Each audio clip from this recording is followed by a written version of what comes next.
London থেকে নেতা তারেক রহমান এসে গুপ্ত শব্দ ব্যবহার করছে।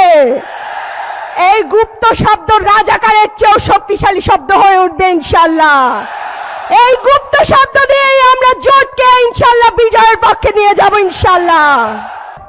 আমাদের এই ভোটকে বানচাল করার জন্য জোটের গণজোয়ার দেখার পরে এক দলের ঘুম হারাম হয়ে গেছে। সেই জন্য তারা নারী কার্ড ব্যবহার করছে। তাদের কার্ডের অভাব নাই। নারী কার্ড, চান্দা কার্ড, লাল কার্ড, নীল কার্ড, আবার কি কার্ড দিবে? Family card. আমরা এইসব ফ্যামিলি কার্ডের ধার ধারি না, এইসব চাইও না নারীরা। আমরা নারীরা চাই কি চাই? আমরা রাস্তাঘাটে শান্তিপূর্ণভাবে হাঁটতে চাই। আমরা এই চান্দাবাজি দেখতে চাই না।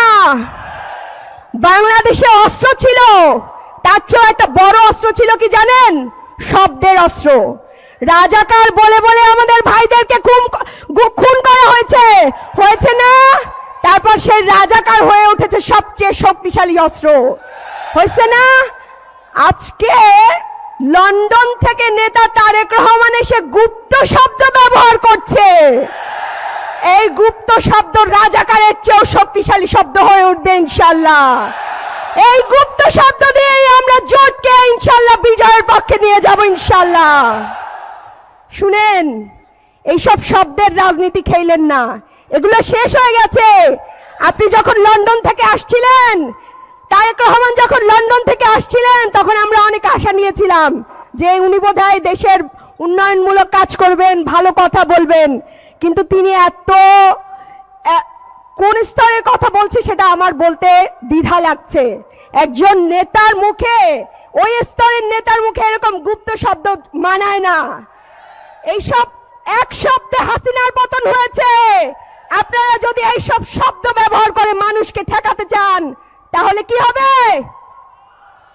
জি, শব্দেরই পতন হবে ইনশাআল্লাহ।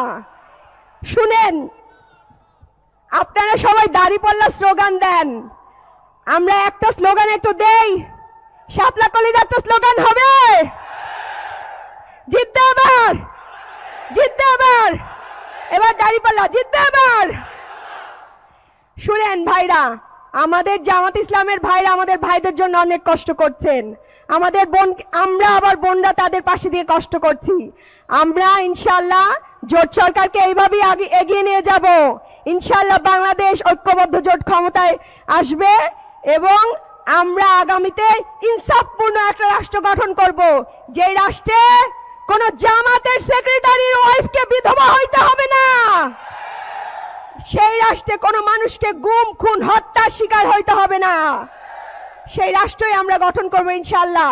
এবং সেই রাষ্ট্রে সবাই মিলে আমরা হাদি হত্যার বিচার করব।